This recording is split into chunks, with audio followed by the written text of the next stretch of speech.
to the hottest movie review on the internet today, the A-List Review. I am your host, the Game Changer, Wes Troop. And as you can see, it's time to go back to the theater. And this time I'm going to be checking out a movie that came out this past weekend. #1 at the box office. But some people are liking it. Some people are saying this movie sucks. Ladies and gentlemen, where will my opinion go? My review of the 2018 action sequel, The Predator, coming up now.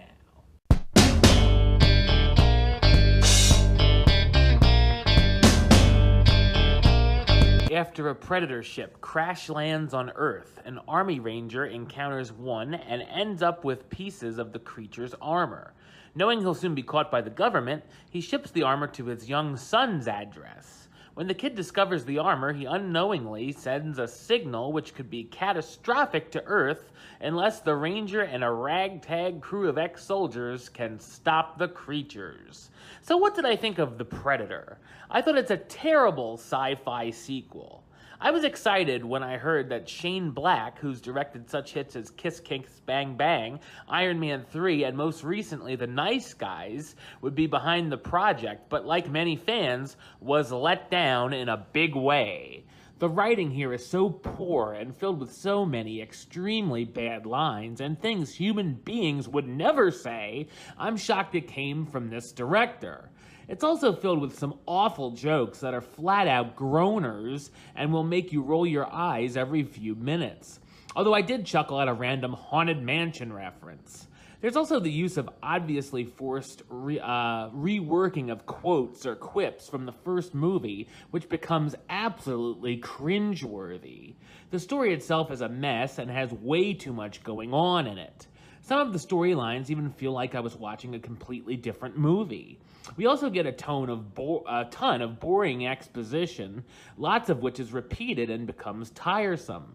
As for the action, there's a number of shootouts, but nothing we really haven't seen before, and some is so dark that you can barely tell what's going on.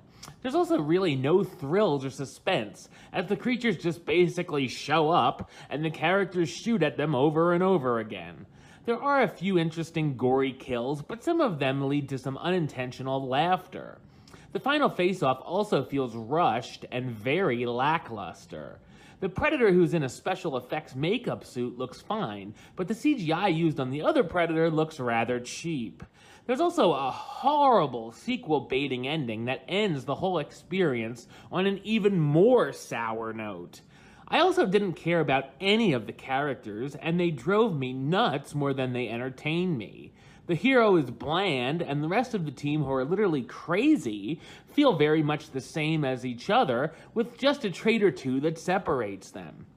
The cast stars Boyd Holbrook as Quinn McKenna, the former Army Ranger who discovers the Predator's existence, Jacob Tremblay as Rory McKenna, Quinn's autistic son who becomes a key figure in the fight against the creatures, Olivia Munn as Dr. Casey Brackett, the biologist who ends up in the middle of the fray, Sterling K. Brown as Will Traeger, the government agent who's involved in the mission, and Keegan-Michael Key as Coyle, one of the crazies who teams up with Quinn to fight off the Predators. The Predator is filled with tons and tons of problems, including reshoots and studio interference, which makes it sometimes incoherent, and it's a big-time misfire.